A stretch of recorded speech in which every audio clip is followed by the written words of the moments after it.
একটা কথা শুনছে আমারও, শুনছেও একটা কথা, মুখে মুখে কথা বলে যাচ্ছে।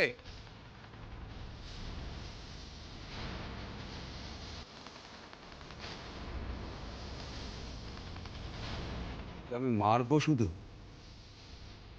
কেটে আমি নদীর পানিতে ভাসিয়ে দেবো।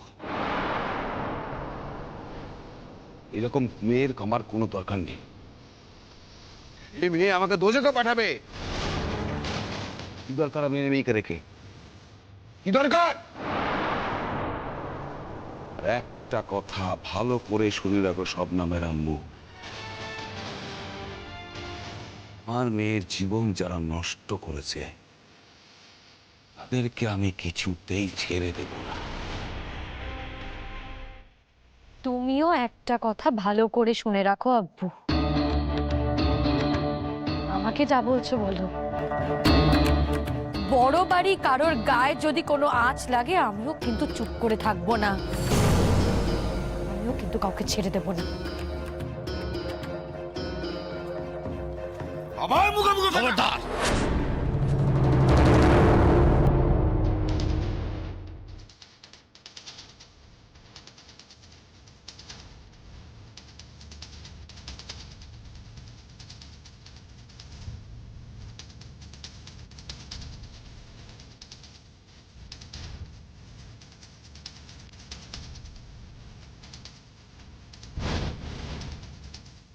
বাবু, আমার আমার আমার মেয়েকে ওই ওই ওই ওই ওই ওই ওই ওই রঞ্জা আপা মাথাটা খাচ্ছে। আমি কি করবো বলুন? আমি আমি ছেড়ে দেবো? আমার মেয়েটাকে নাচতেওয়ালি বানাচ্ছে, আমি ছেড়ে দেবো? হ্যাঁ, আমার 10টা না 5টা না একটি মাত্র সন্তান, তা হবে মেয়ে সন্তান বলে কথা। হ্যাঁ, কি করবো বলুন তো আপনি? আমি আল্লাহর কাছে কি জবাবদিহি করবো বলুন তো? আপনি এসছেন আমাকে শাসন করতে, আমাকে ধমকাতে? আপনি বলুন বলুন। চুপ, একদম চুপ। আর একটা কথা বললে তোমার জায়গা হবে ওই গাড়োতে। লজ্জা করে না? হ্যাঁ, অত বড় একটা মেয়ের গায়ে তুমি হাত দিচ্ছ? তোমার মেয়ের বয়স কত? বয়স মানে বয়স কি আর ওই গাছপাথর আছে? বিয়ে দেওয়ার যথেষ্ট বয়স হয়ে গেছে, আমি তো বিয়ে দিতে চাইছি, তো জোর করে বিয়ে করবে না। ও এখন লেখাপড়া শিখবেন, কেতাব পড়ছেন, ওই ওই ওই ওই এইসব ব্যাপারে ইন্ধন দিচ্ছেন ওই ওই রঞ্জা আপা। খবরদার রবিউল, পুলিশের সামনে দাঁড়িয়ে তোমার এইভাবে কথা বলার সাহস হচ্ছে কি করে? আপনি জানেন আপনি আপনার মেয়ের গায়ে হাত দিয়ে যে অন্যায়টা করেছেন সেটা একটা শাস্তিযোগ্য অপরাধ। এই তুমি কে? হ্যাঁ, আমার মেয়ের ব্যাপারে কথা বলতে চাইছো? কে তুমি? আমি কে সেটা বড় কথা নয়, আমি কি করতে পারি সেটা করে দেখিয়ে দিয়েছি। অফিসার, আপনি নিজের চোখের সামনে দেখতে পেলেন যে এই ভদ্রলোকটা কি করে নিজের মেয়ের গায়ে হাত তুলতে যাচ্ছিলেন। আর শুধু তাই নয়, আমাদের বাড়িতে পুজোর মণ্ডপে সকলের সামনে একটা পাবলিক প্লেসে ইনি এনার মেয়ের গায়ে হাত তুলেছেন। আর সবার সামনে এই হুমকিটা দিয়েছেন যে বাড়ি নিয়ে গিয়ে ওকে দেখে নেবে। আর আমরা এটাই দেখছিলাম যে এতক্ষণ উনি ঠিক কিভাবে নিজের মেয়েকে দেখে নিচ্ছিলেন। শবনমের সারা গায়ে সেই চিহ্ন রয়েছে, এরপর আপনি ওনাকে ছেড়ে দেবেন? শোনো, তোমাকে একটা শেষ সুযোগ দিচ্ছি আমি। এরপরে যদি আর কোনোদিন তোমার নামে কোনো কমপ্লেন শুনেছি যে তুমি তোমার মেয়ের গায়ে হাত তুলেছো কিংবা তুমি তোমার ওই বউকে মেরেছো, তাহলে কিন্তু আমি কি কি করতে পারি সেটাও তোমায় বলে দিয়ে যাচ্ছি। তোমার জেল পর্যন্ত হতে পারে, বুঝেছো? আপনি চলে গেলে, আমরা চলে গেলে এই লোকটা যে মেয়েটার গায়ে হাত তুলবে না তার তো কোনো গ্যারান্টি নেই।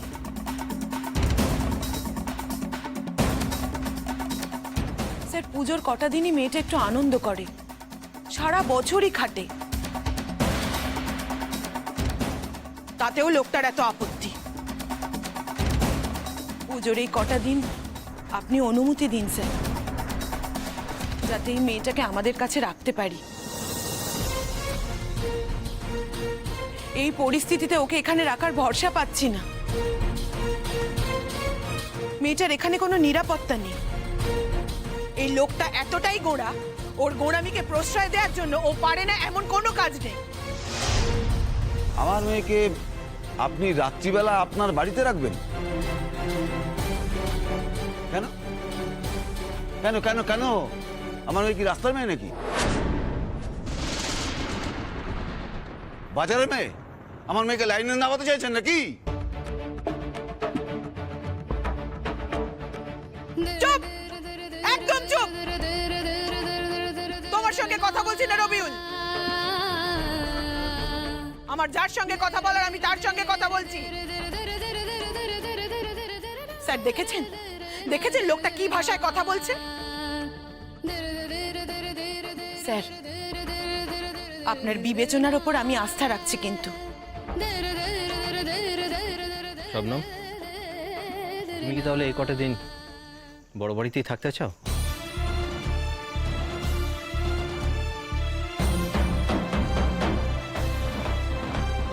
ও যদি মুখের উপর বলেও যে ও থাকতে চায়, তারপরও কি ওর বাবা এই রাগটা মনের মধ্যে পুষে রাখবে না ভেবেছেন?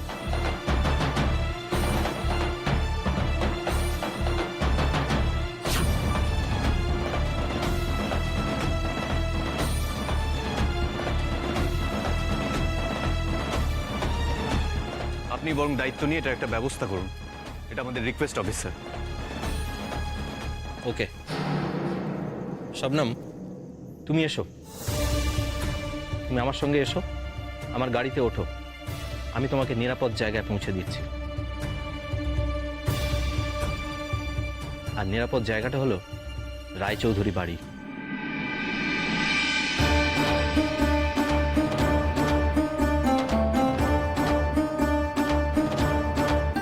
এসো।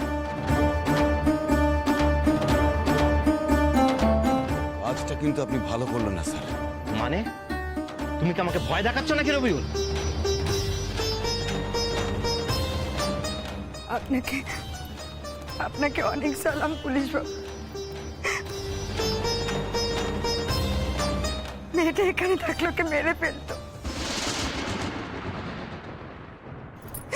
কি মার মেরেছে, কখন থেকে মারছে, আপনি না দেখলে বিশ্বাস করতে পারবেন না। মা হয়ে চোখের সামনে মেয়েটাকে এভাবে মারছে, আমার বুকটা ফেটে যাচ্ছে, আমি সহ্য করতে পারছি না, কিন্তু আমার কিচ্ছু উপায় নেই।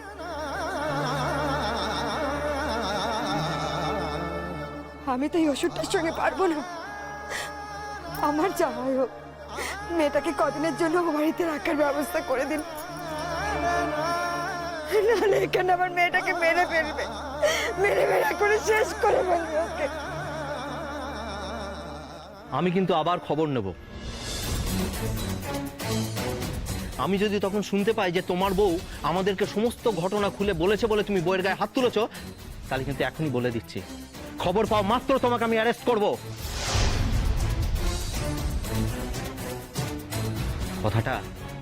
কথাটা মনে রেখো রবিউল। চলে এসো শবনম।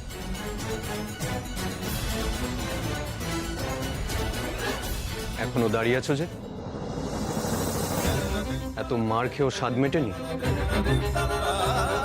শবনম, চলে এসো। এখনো দাঁড়িয়ে আছো যে? এত মার খেয়েও স্বাদ মেটেনি? শবনম, চলে এসো। এখনো দাঁড়িয়ে আছো যে? এত মার খেয়েও স্বাদ মেটেনি? শবনম, চলে এসো।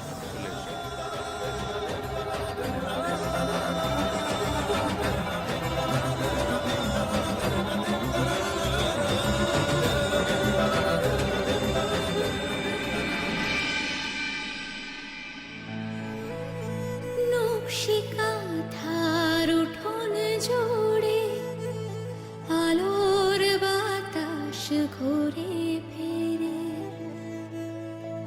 বাঁশির ডাকে পথের বাঁকে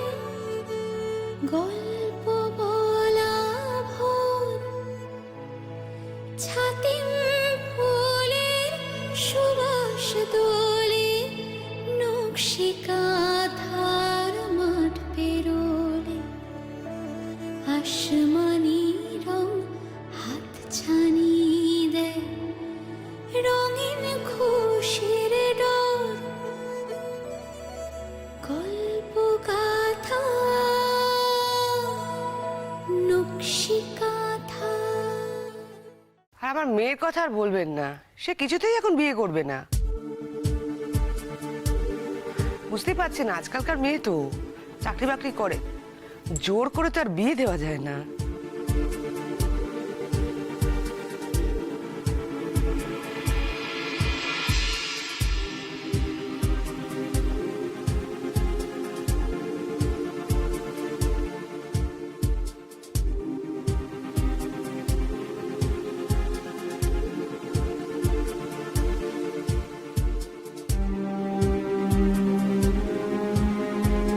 ওই তো জুন, কেমন আছো?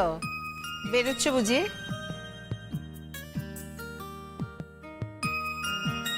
হ্যাঁ আন্টি, তোমরা ভালো আছো? হ্যাঁ ভালো আছি। তোমাকে তো সেদিন দেখলাম, আমাদের গাড়ি আর তোমার গাড়ি একদম সিগন্যালের পাশাপাশি এসে দাঁড়িয়েছিল। আমি কাজটা নামিয়ে তোমার সঙ্গে কথা বলতে যাচ্ছি, ব্যাস সিগন্যালটা গ্রিন হয়ে গেল। ও সরি আন্টি, আমি দেখতে পাইনি। সে আমি বুঝেছি, দেখতে পেলে কি আর তুমি কথা বলতে না? এক ভদ্রলোক গাড়ি চালাচ্ছিলেন।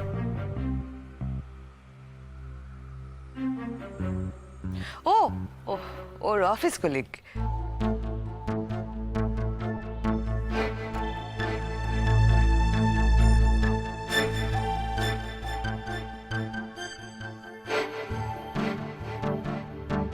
দেখলে কি কি আবার তোমার ফুলকা কি আবার মেয়ের কীর্তি ঢাকছে। এতে ঢাকা ঢাকির কি আছে বলো তো? প্রেম করাটা তো অন্যায় কিছু নয়। বিয়ে করলে করু, এই তো এখন ধর্মের নামে চড়তে বেরোচ্ছে। তো তোমার কি? তোমার কি মানে কখন ফিরবে তার কোনো ঠিক ঠিকানা আছে? আর বিয়ে কি করবে গো? তো অফিসের বসের সঙ্গে প্রেম, আস্তে কথা বল। তার তো বউ বাচ্চা আছে। আচ্ছা আন্টি, আমি বেরোচ্ছি, তোমরা প্লিজ এনজয় করো। কখন ফিরবে? রাত হবে। ডিনার করবে তো? না। ঠাকুর দেখতে যাচ্ছ বুঝি? না আন্টি, বন্ধুদের সঙ্গে পার্টি আছে। ও আচ্ছা আচ্ছা। আসছি আমি। জুন, বেশি রাত করো না। রাত হবে বাপি।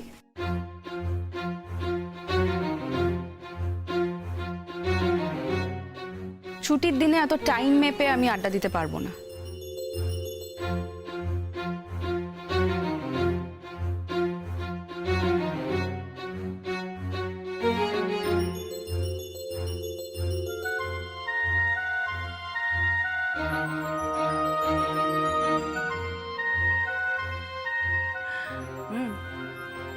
শুনলে? তবে তোমার কি? আমার কি, অফিসে চাকরি করে 7 খুন মাপ। আসতে দাও না একবার যশের বউকে, খান্ডব তখন শুরু হয়ে যাবে। তখন তুমি একটু থামবে আবার? শোনো, আমি তোমাকে বলে দিচ্ছি, ওই বয়স্ক লোকটা না কোনোদিন ওর সঙ্গে বিয়ে করবে না। ব্যাস, এবার তুমি একটু চুপ করো, অনেক হয়েছে। হ্যাঁ, যেটা বলছিলাম, যশ আর রোহিণীর বিয়েটা আমি সেরে ফেলতে চাইছি। বিদেশে ট্রাই করছে, বিয়ে করে গেলে বরং সুবিধাই হয়। হ্যাঁ হ্যাঁ, আমরা তো রেডি। মানে আপনারা কেউ কথা তোলেননি, তাই আমরাও আগ বাড়িয়ে কিছু বলতে পারছিলাম না। ওর মা তখন বললেন যে মেয়ে যখন আমাদের, তখন তো আমাদের এগোতেই হবে। ভাবছি আগামী সপ্তাহে, মানে ওরা ফেরার পরপরই ওদের এনগেজমেন্টটা সেরে ফেলবো। দিদি ভাই, তাহলে কি ওই দিনই আশীর্বাদটা হবে? তুমি না সত্যি ব্যাকডেটেড। আমি বলছি এনগেজমেন্ট, তুমি বলছো আশীর্বাদ। আরে বাবা, একই তো হলো, একই তো হলো। শুনুন না, বলছি যে আমি ভাবছি ওদিন একটা পার্টি থ্রো করবো, মানে দুবারেরই কাছের লোকজন তারা থাকলো, আপনি ছেলেকে আশীর্বাদ করলেন, আমরা মেয়েকে আশীর্বাদ করলাম। আর ওই দিনই ভাবছি যে ওদের বিয়ের ডেটটাও অ্যানাউন্স করে দেবো। এটাই হওয়া উচিত। হ্যাঁ, তাহলে এটাই হওয়া উচিত কিনা? হ্যাঁ ঠিক, আপনি কি বলছেন? নেক্সট উইক স্যাটারডে, ওই দিনই আমরা প্রোগ্রামটা করছি। বেশ। হ্যাঁ, পরের সপ্তাহে শনিবার। ঠিক ঠিক আছে, আমি তাহলে ভেন্যুটা ফাইনাল করে ফেলছি। আপনি ভেন্যু ঠিক করুন, আমি কিন্তু মেনুর দায়িত্ব নিলাম। তাহলে আপনারা আপনাদের গেস্টদেরকে নিমন্ত্রণ করে নেবেন। ঠিক আছে। শোনো না, আমি কি বলছি বলছি যে যশের বন্ধুদেরও তো বলতে হবে। আরে বাবা, সেটা ওরা নিজেরাই করে নেবে। আপনারা খালি আমাদেরকে এটা বলে দিন কতজনকে আপনারা ইনভাইট করছেন, ব্যাস। ওরা কিন্তু ওই গ্রামের পুজো থেকে দিব্যি আছে। আমি তো প্রথমে মোবাইলে ঠিক কানেক্ট করতে পারছিলাম না, যখন খুললাম তখন ওরা খুব ভালো আছে। আর বলবেন না, আমার ছেলের হুজুম যখনই আমাকে বলেছে তখনই বারণ করলাম, যেও না, একটা গন্ড গ্রামে গিয়ে কি আনন্দ করবে না। রোহিণীকেও রাজি করিয়ে নিয়েছে। কোথায় বন্ধু বান্ধব মিলে সিঙ্গাপুর, ব্যাংকক যাওয়ার জায়গার তো অভাব নেই না। ওই হুজুম, ওখানেই যাব। আজও বললাম ফিরে এসো, বলো না পুজোর পরে ফিরবো। পুজোয় কি যে পেল কে জানে।